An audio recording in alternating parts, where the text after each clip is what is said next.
Okay, so we're going to do a demo video, typing demo video for this particular 1976 Smith Corona Classic 12.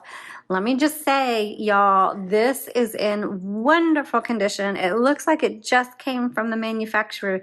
The exterior is perfect. I haven't seen anything wrong with it. It's so clean. This has the 12-inch carriage, which is longer, which I recommend, you know, like for crafters can use it. And yes, you can use cardstock on this typewriter. Now, if you need to know how to use this machine, there is a link for a tutorial video in that description down below. Just click on that and that will show you how to use it. But the purpose of this video is just for me to do a demo so you can see how it types before you buy. So I am just going to load that paper. And let's start typing. So this is a 1976 Smith.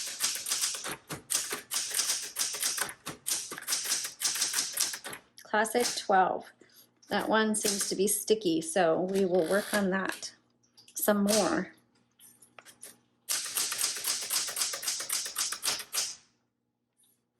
These two end ones are not.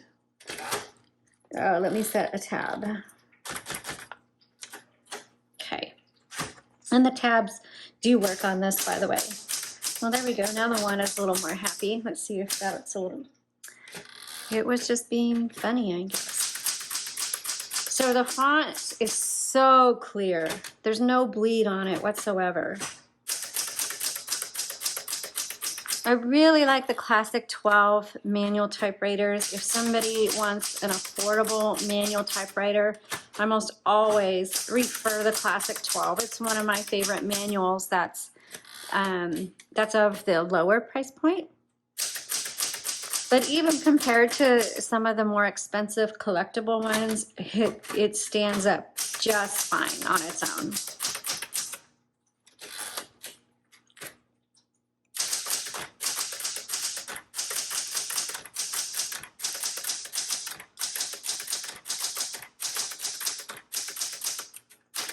So the keys on the Classic 12 and on this one too, they're very firm, but it's supposed to be that way. So they're very solid. They feel really good. There's no grinding. There's no hesitancy. However, if you're a little kid, you're going to have to push a little bit harder than maybe you like. But if you have a little kid and they really like this and you think it's really good for them and they don't mind typing slower, then this is going to be just fine for them. But just know that the keys are a little bit further apart and you have to and they're a little bit more firm and you do have to press them down further. So, you know, their little hands will have to work a little bit harder to use it. And that's not something they can't overcome or anything like that. I just want you to be aware.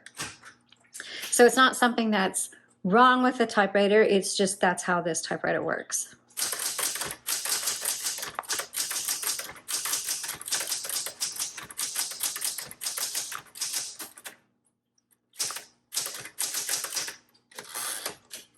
Let's try the red.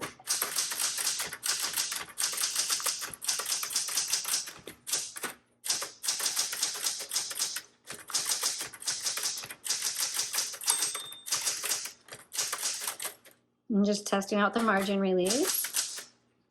Very good.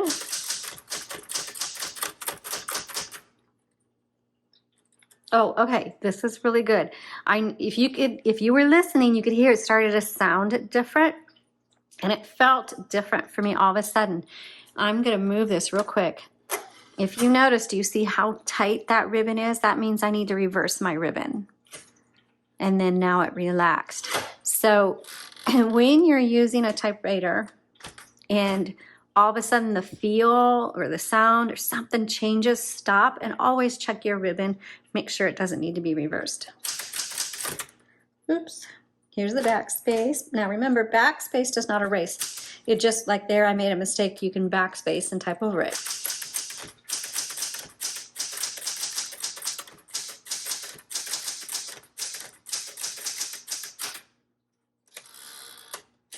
Wonderful, wonderful, wonderful, wonderful typewriter. Love. Here's that exclamation point. Love. Oh no, see, it's fine. So that one is a little bit whingy, as some people I know from England would say. But we'll work on that again. But this, look how clear this font is and how clean this typewriter is. I love it, love it. So the only people that probably would have a difficulty with it is if, one, you're a fast typist. This probably isn't a fast typist typewriter unless you have super long fingers and strong fingers. And then that being said, kids, they can use it. However, they're going to be one fingering it and going really slow because it is just the placement of the keys like I explained before, and you have to press so far down. But this typewriter feels amazing and it's so clean. So this is a really great machine and you're going to love it. Thanks so much for watching.